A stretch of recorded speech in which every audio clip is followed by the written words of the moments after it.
Hello and welcome. I'm guest host Trinity Wave on this episode of Being a Musician. Today, my guest is Flint Blade. Hello, Trinity. Thanks for having me. Yes, of course. If you don't already know, Flint Blade is normally the host of Being a Musician podcast, but we are still very excited to have him. Flint is a multi-instrumentalist. He's very talented. He plays a unique instrument called the Chapman stick, which is a 12-string tapping instrument. He gathers influences from reggae, jazz, and world music. He refers to his style as jambience. So you have a song for us. Yes, I'm going to start with my song Open Your Eyes. And what album is that from? It came out of my album Free Release in 2011. Let's hear it.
Beautiful.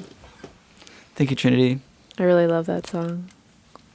While you were playing it, I was seeing one of my paintings, which is a big eye with a flower of life in it, like opening.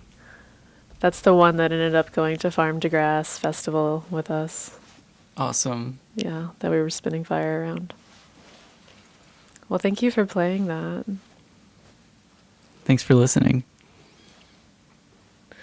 So, how many instruments do you know how to play? Well, if I was going to count them all, I would include the Chapman stick, the didgeridoo, I would say the keyboards, the drums, including the drum set. I'll just include all drums in that. Guitar, bass, and steel pan. So I'd probably set 7 instruments. Not including the electronic beboop machine. Yeah, I guess that's kind of in its own realm. Yeah, but I guess it's a different type of instrument. Yeah, it could count as an instrument. Yeah. What about the woo thing? That's part of the drums, the flexitone. Flexitone, yeah. It takes a special skill to get that one really going. Do you want to hear it? Yeah.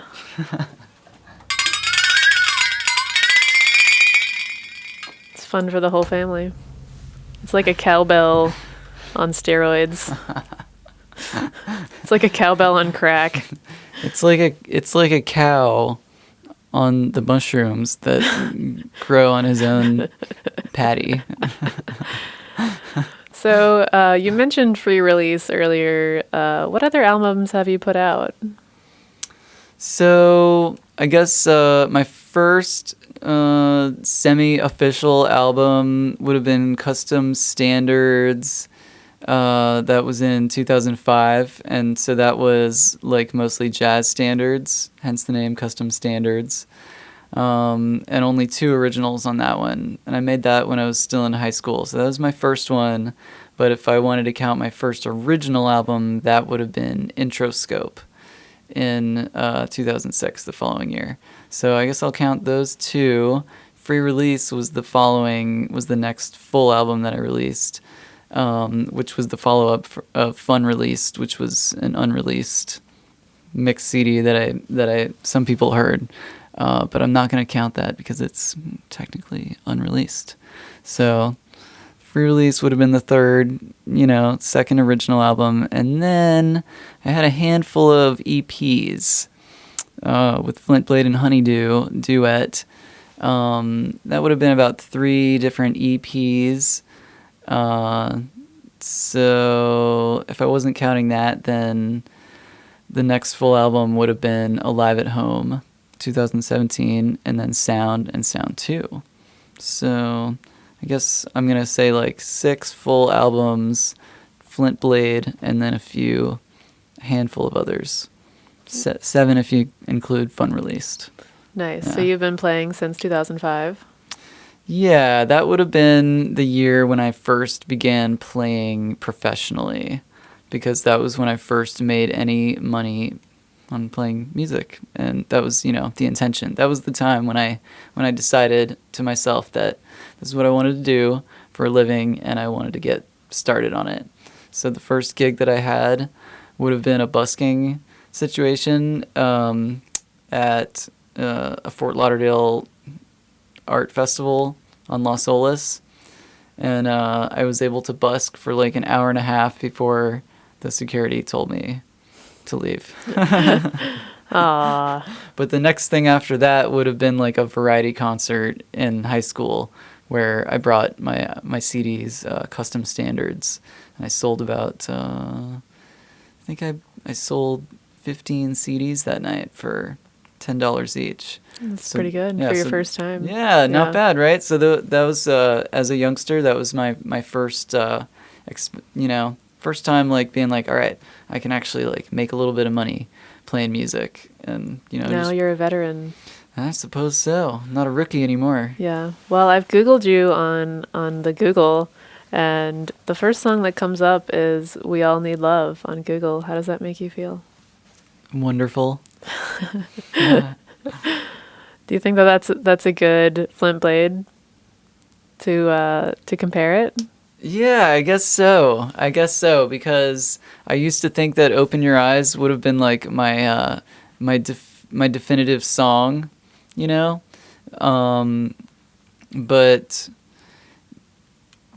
it's a different message, because "Open Your Eyes" is kind of a way of it's like a message of appreciating love, and "We All Need Love" is more of a statement that love is something we all have in common. It's something that connects us all. Yeah, I can see that. And I love that song as well. Thanks. I've had the honor and the pleasure to sing with you at festivals and ecstatic dances. I thought maybe we could get a chance to talk about Well, playing music in those settings. yeah. So, how, The honor and pleasure was all mine. we both had fun, so not all yours. Okay, good. We Yeah. can share. Yeah. So I guess I want to ask you, why do you enjoy playing music festivals? Or why do you seek out music festivals to play? Yeah, I love playing festivals because it's a great venue to play music at, and the type of audience that I can play for it on a music festival is just such a lovely audience. Are you saying that they're more present and there for the music? Maybe. Well, it can depend. Okay. You know, for my experience at festivals, yes, I find people to be very receptive to my music at festivals. I could maybe imagine another type of artist, like maybe someone who already has a very, very dedicated following, and they can play like a room where it's nothing but fans. Well, they're gonna have a really strong kind of present audience with their homies.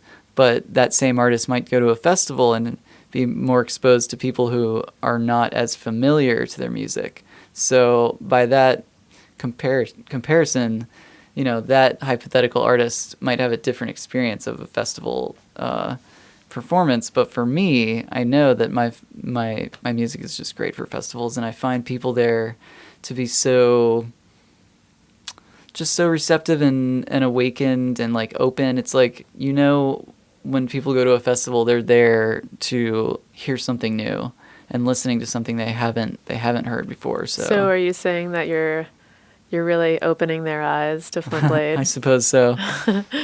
in a good way, and they get to enjoy that experience along with their festival experience? I guess when you were talking, I was also wondering, do you like the festival setting because you can also kind of get in with some other bands and jam with them? Because I know you like to jam. Yeah, that is definitely a perk. That's one of the great things of festivals is meeting other bands. You might meet so many other musicians backstage, whereas if you're just playing your own gig, you're not necessarily going to meet any other new musicians. Do you find people are more receptive, or other musicians are more receptive to having you jam with them on stage when they meet you at a festival setting rather than like an event setting per se? That type of question is, I think it varies by the musician, because I've always been the type that was usually very open-minded, and in the sense of like being ready to jam with other people, especially if I find a musician and I hear them playing, or if I hear another artist perform at the same festival. Like I can think of an example where like I heard their music and I loved it, and I was like, oh man, I just connected so well with what you're putting out, and I think that if we did a collab, that it would just work so well. Or it might have been the other way around. Maybe I was asking to join in their set, and they were just like, oh, we have to rehearse first. Some people only want to collaborate on stage if they've already rehearsed. On the other hand, some people are more like me, and they are ready to live On the edge. Yeah, live a wild life, And some of those spontaneous collaborations, especially at festivals, have been just so serendipitous and magical, and just like they were meant to be. Some of those moments that have happened. Well, I also know that we've enjoyed some ecstatic dance events together, and I personally love ecstatic dance, being a dancer, and I've personally experienced so much opening and beautiful spirit experiences during ecstatic dance. And I guess for me, I'm wondering, for you as a musician, why do you like to play for ecstatic dances? Well, I love playing for ecstatic dance because I'm almost sure to find a room of people that are dancing to the music that I'm playing. And that just really lights me up, and it makes me feel very activated. And it also, it puts me on the spot with the music in the sense that I feel like almost like a duty to really perform for them. You know, when they're dancing, I don't want to let them down. I don't want to like, you know, mess up their flow in a way, because we're all of a sudden like in this intertwined, this loop of energy.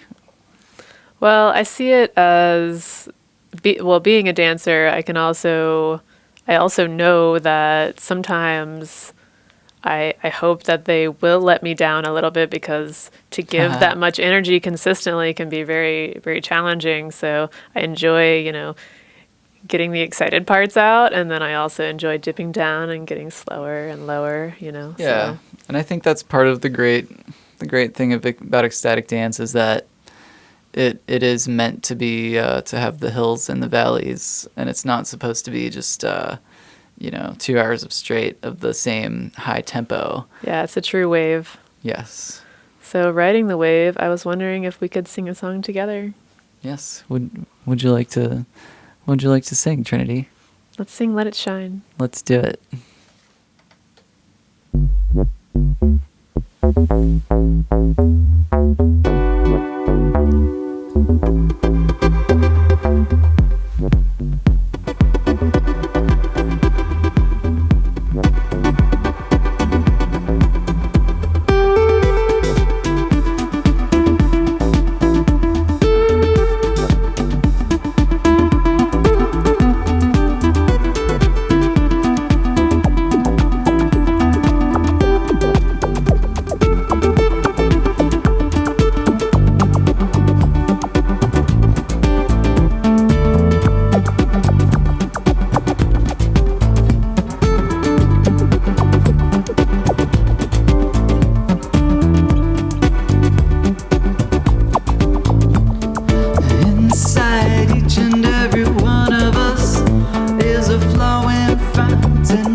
If you're lost in the dark and you can't see, if you're shivering in the cold night, turn up the heat.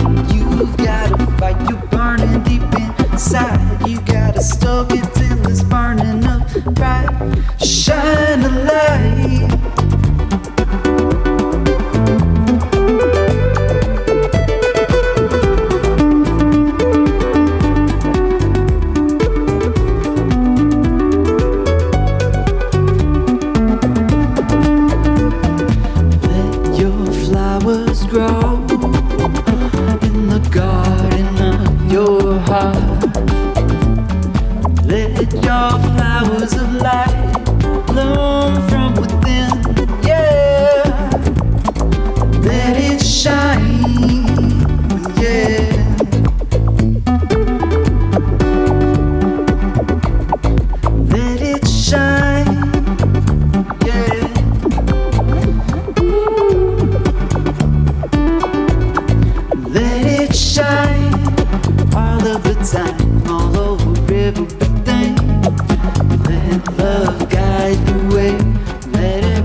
let it shine. Yeah.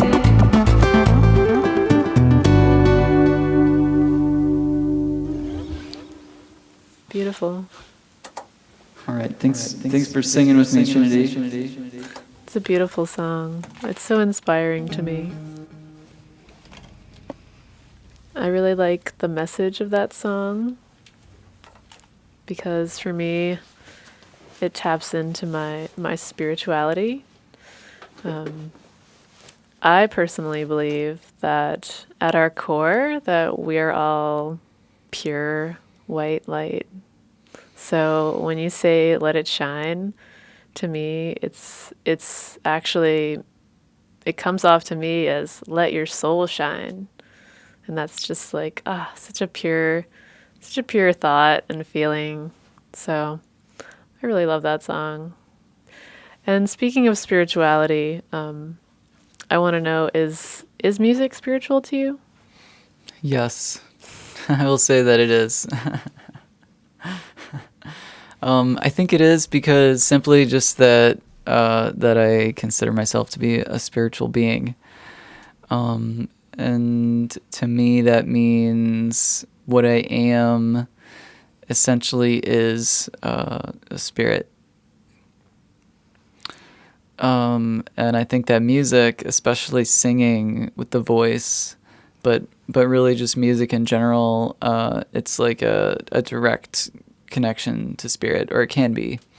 Yeah, channeling. Yes. Yeah. Beautiful.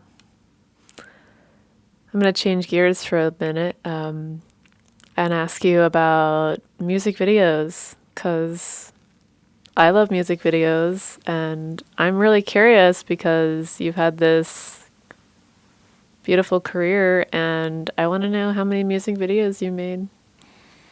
Well, it depends on how you're counting. So I guess when I think of a music video, I really am generally thinking of like the type of thing you would see on MTV, right? It's a video that they created after the song is already recorded. Usually that's what's being presented as a music video.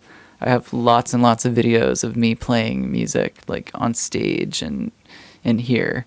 But if you wanted to consider of the music videos for my songs, I think there's only been 2.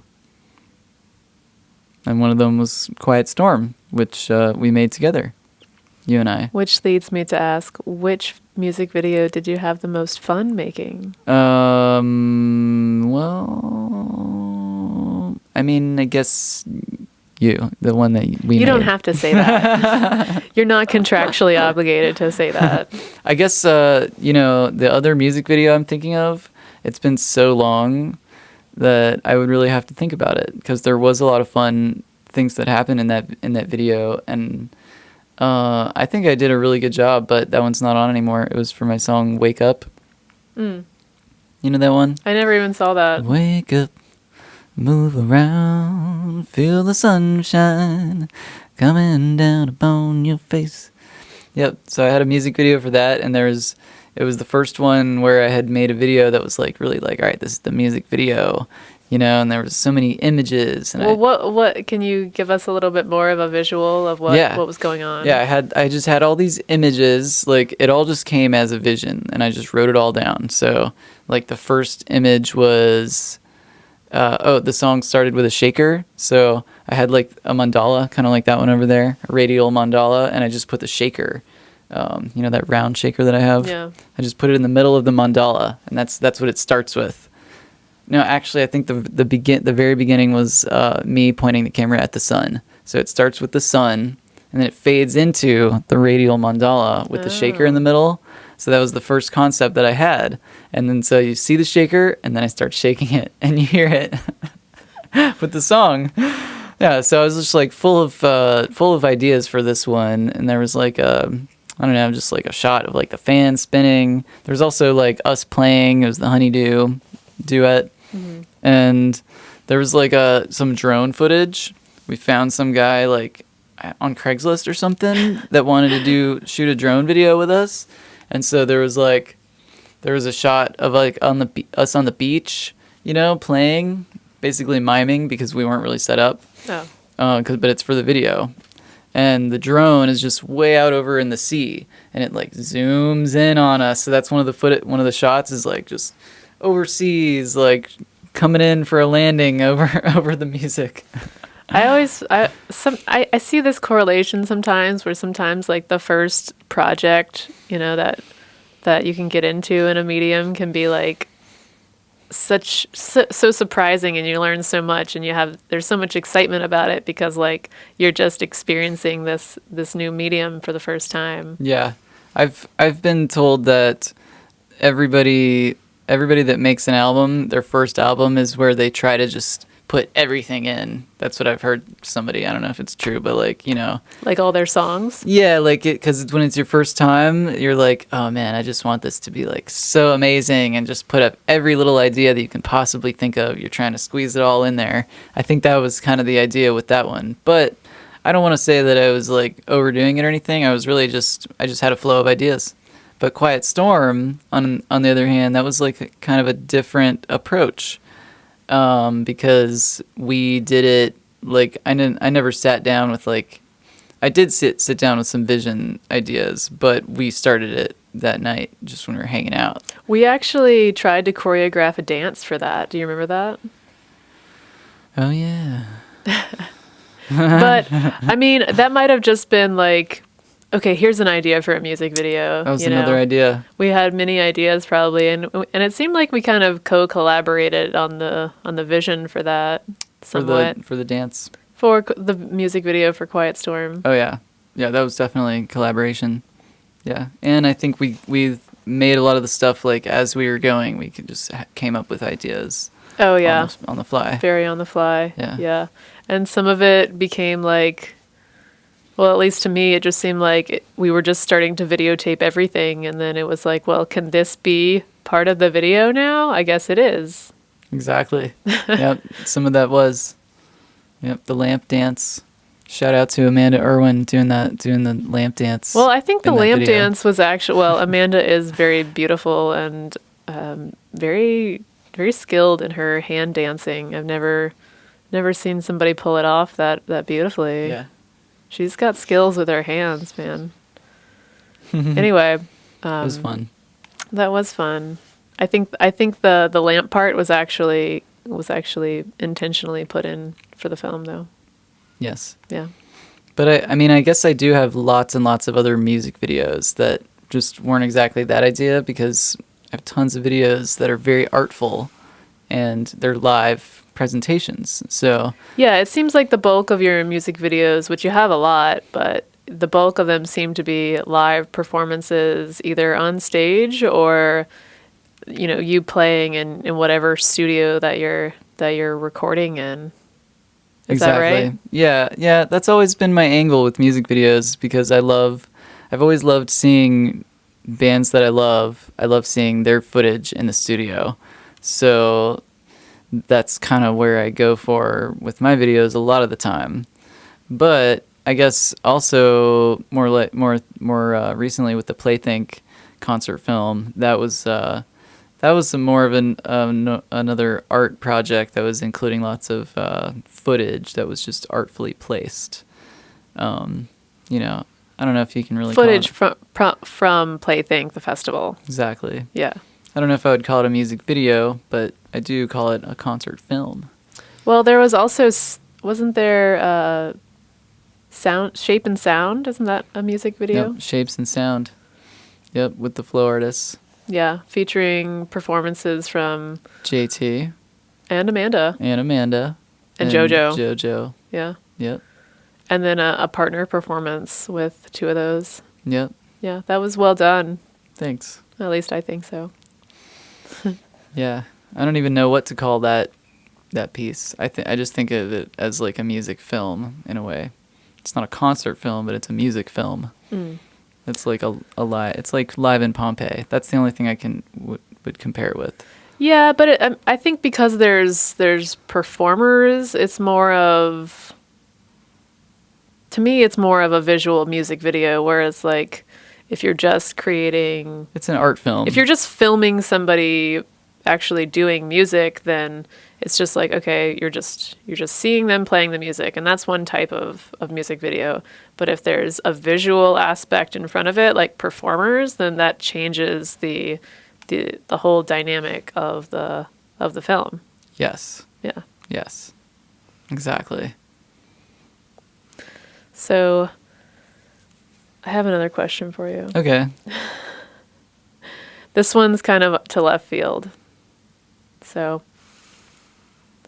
I know we've talked about this before, but are there any artists or bands that it would just make your dreams come true if you could jam with? Yes. Do tell. Reggie Watts, if you're listening, let's jam, bro, because I've been listening to your stuff for a while. I love Reggie Watts' material. You know, I've heard so many of his improv videos. I'm guessing they're all mostly improv. He's a great improviser. He's amazing. The Reginald is like, love. And it seems like he does do some collabs. I've seen him collaborating with other people. So, Reg, I think we can do something cool. Yeah, I Hit me think up, so dude. too. Yeah, Reggie, come on now. We got to get together. We love you. And by we, I mean Flint and Reggie. Other ones, maybe like STS9. I would love to sit in with those guys and jam one day. That would be like a dream. String Cheese Incident, they're really great too. I think I would love to jam with them. And I think there's people that I even know that I would love to jam with, like the Lactones. Oh man, they were great. From Sovereign Cava, in Asheville. In Asheville, North Carolina. Yep. The Lactones, I love them. And that was some sultry music. I was just, woof. I want to sit in with those guys sometime. Having a hot 4th of July over there. Steamy. It was good times. Steamy. I'm steamed. Yeah. Well, what about Rising Appalachia? Yes. Another one. Especially Biko, their percussionist. On the gourd. Simply because I think that would be like the easiest of all the musicians in that band. Biko as the drummer, I think we could easily like connect musically. That would just be the go-to. Because with the rest of the band, we'd probably have to learn some of our lyrics and stuff together.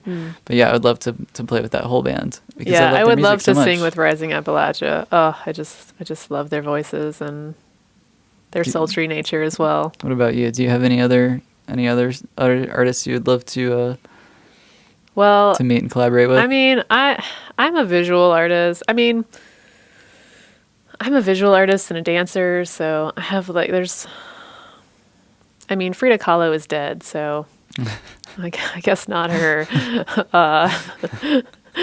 Okay. Andy Warhol's dead. Basquiat is dead. I mean, if you're an artist and you're cool, I would still love to meet you. I love meeting artists. How about Renda Ryder? Yeah, well, I still want to collab with him. Yeah, but you know what? I was realizing that I have a world peace mural idea, and I think I got rid of the sketch. But you know what? I could remake it for Renda if he wanted to collaborate. Yeah, I think we can. I think it'll come around. We only got to meet him that one time. You and me together, and even though I've known him for years, but I think if we mention it again, I think it could. I think it could be in the cards. Well, I'm always down to promote more world peace. So Renda, if you're listening, I've got sketches, ideas. Come on. So let's tell everybody what Renda Ryder does. Oh yeah. I mean, it's not being a musician, but Renda Ryder's my homie from back in the day, and he's got a world peace mural tour where he's been doing world peace murals all over the world. There's one specifically that just said world peace over and over again, like on a horizontal line, like lines on a paper, but on a large wall, just in different colors, just saying world peace over and over again on the whole wall. And that's he's done so many different types of murals too, not just the world peace one. Right. But his direction is usually the handwritten. Right, which is why I think his name is Ryder. as Writer. Yeah, and it's Renda, Renda. But writer. your idea is to have the world piece written in the shape of like In a circular flower of life shape, and the world and the piece would be like the world would be like the left half of a Vesica Pisces, and the piece would be like the right half coming down. So it'd be like world going up, and then piece. I can, I I can think there's something recreate to it. it. Yeah. Well, I wanted to ask if there's anything on the horizon for Flint Blade, the individual artist, or Flint Blade, the band, that you'd like to tell folks about. Yeah. I've been playing with the full band a lot lately. We have a few shows coming up. Our next one as a band is the Naked Bash. Ooh, do Summer tell. Naked Bash. Yep. Sounds juicy. It's like that song, it's really hot out, so take off your clothes, because it's a wholesome family environment where everyone is on their best behavior. Yes. Now that one's going to be really fun. You and I have already performed there. And I don't know if I'll be running around, but I will probably be partially nude, if not all the way. Hopefully your foot will feel better by then. Yes, my foot is hurt right now, but hopefully it's better by then. Healing to your feet. I am healing. Healing your feet. I am healing my feet. So we hope you're healing your feet out there too. We hope that you're relaxing and you're not working too hard out there to hurt your feet.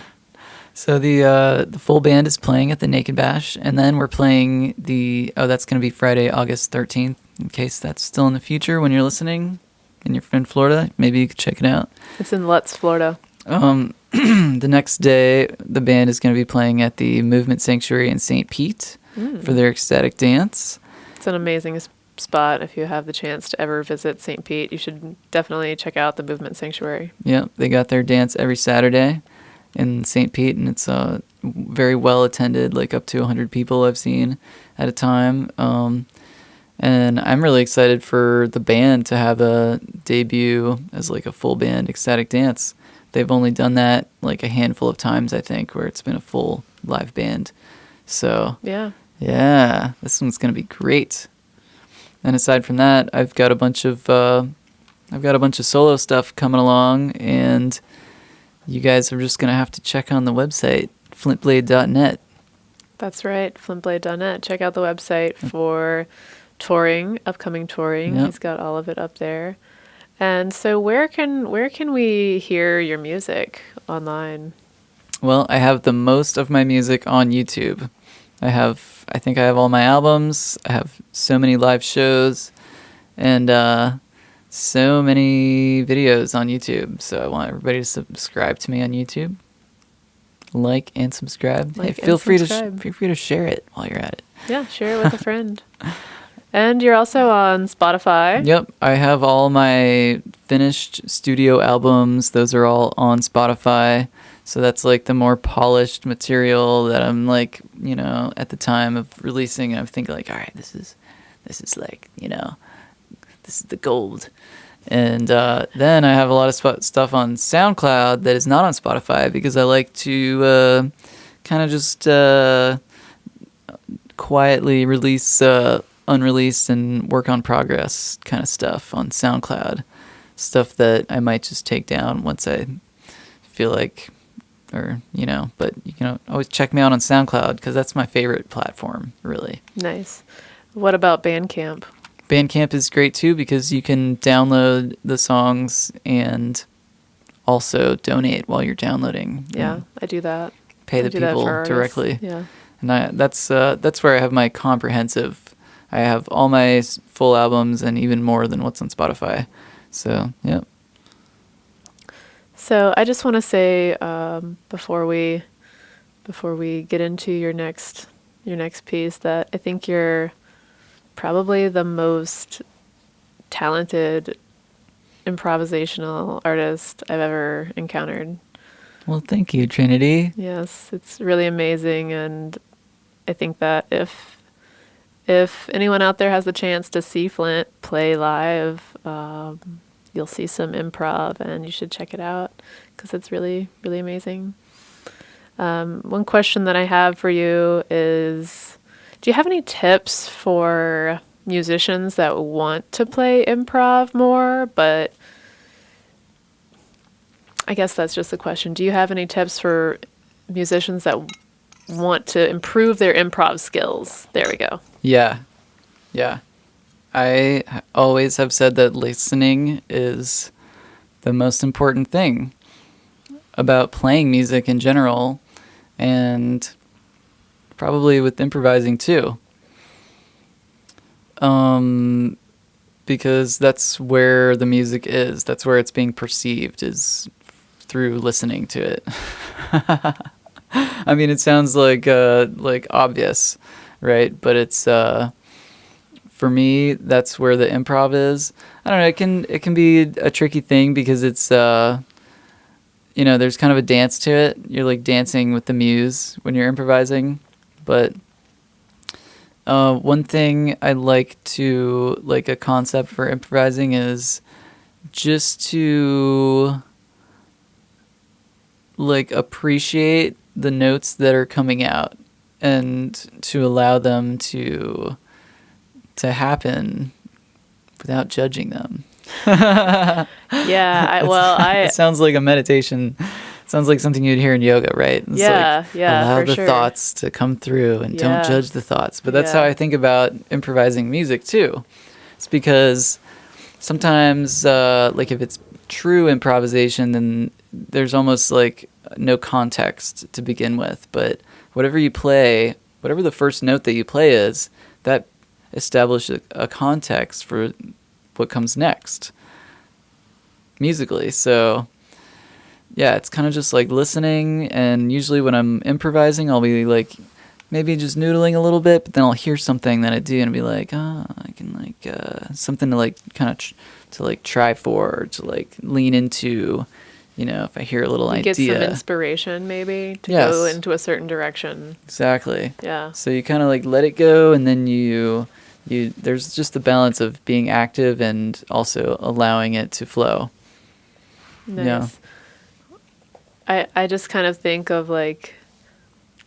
could you put on a jam music on the TV and just have it be anything and just start jamming with it, and see what comes out? Yeah. Yeah. And that's a great way to do it. And I think as far as music theory goes, it's not entirely required for improvising, or even for playing music for that matter. Music theory is not required, but it is very helpful. And so when I'm improvising, say if I'm in the situation where I'm sitting in with a band and maybe they're already grooving or something, and I'm just kind of trying to jump in with their groove that's already established, even if I don't know what the key is, I'm going to start with one or two notes.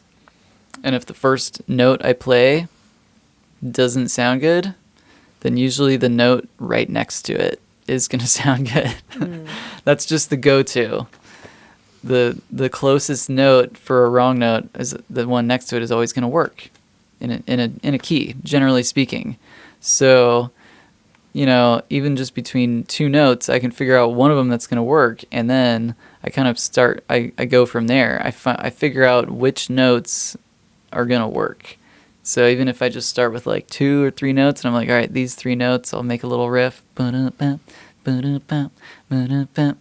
all right, these 3 notes are working. I still don't know what the key is, but I know these 3 notes work. So I'm going to keep growing with a riff like that, and just start there and keep adding or keep flowing there. Is that why when people ask you what key are you playing in, you kind of roll your eyes? Yeah. Well, it's almost like an inside joke with myself in a way. Because, yeah, sometimes I think I might have offended people before when they if I'm playing and they want to know what key I'm playing, so that they can play along. I should just be polite. Because all the keys. Yeah, but the reason why I might roll my eyes is because if I haven't already thought about what key I was playing, if I'm playing and I haven't even determined what key I'm in, sometimes there's a hesitancy for me to want to define the key, because it might be because I want to avoid them sticking to that key the whole time, because I want the freedom to like change the key or let a new key develop over the course of the jam. So that's what it is. I think when somebody asks me what key I'm playing, I usually have the thought where I would rather them just listen and play the way that I would approach it. I am like wishing that they would just take my approach, and that's okay that not everybody has that approach. But that's what I'm hoping that they would do, is just like kind of noodle along and start with a couple of notes and figure out something that works. And like in a way, I think it's because I want them to believe in themselves, to be able to figure out the key without even asking me. Like they might have the thing where, well, I don't know how to figure out what you're doing without you telling me. Well, maybe you actually can, because I can, if I hear you playing something and it's basic and simple enough and it's catchy enough, I can if it's catchy enough for me to sing it along, I can figure it out on my instrument too. So I guess what it really comes down to is I just want to get into the sound of the music and leave the music theory out of it as much as possible. That's why I usually don't want to tell people talk about what key before we start jamming.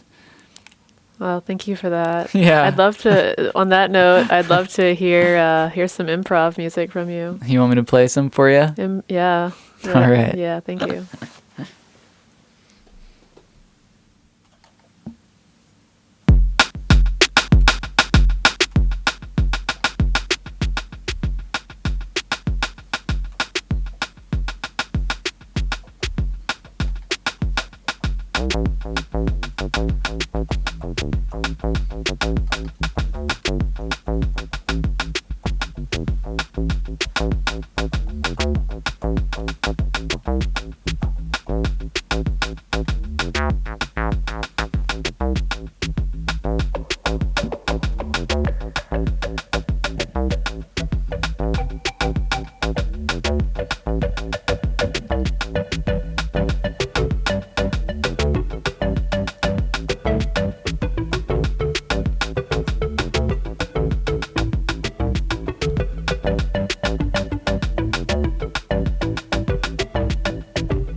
heart and your bones. Yeah, when you feel it in your heart and your bones. Yeah, when you feel it in your heart and your bones. Yeah, when you feel it in your heart and your bones.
Thank you for playing for us. Thanks for doing this with me, Trinity. Yeah, thanks for being on the show today, Flint, and thank you for letting me guest host today. It was a pleasure. Yeah, I hope we can do it again sometime. Yeah, that'd be fun. And thank you for listening to Being a Musician podcast with Flint Blade. Peace, y'all.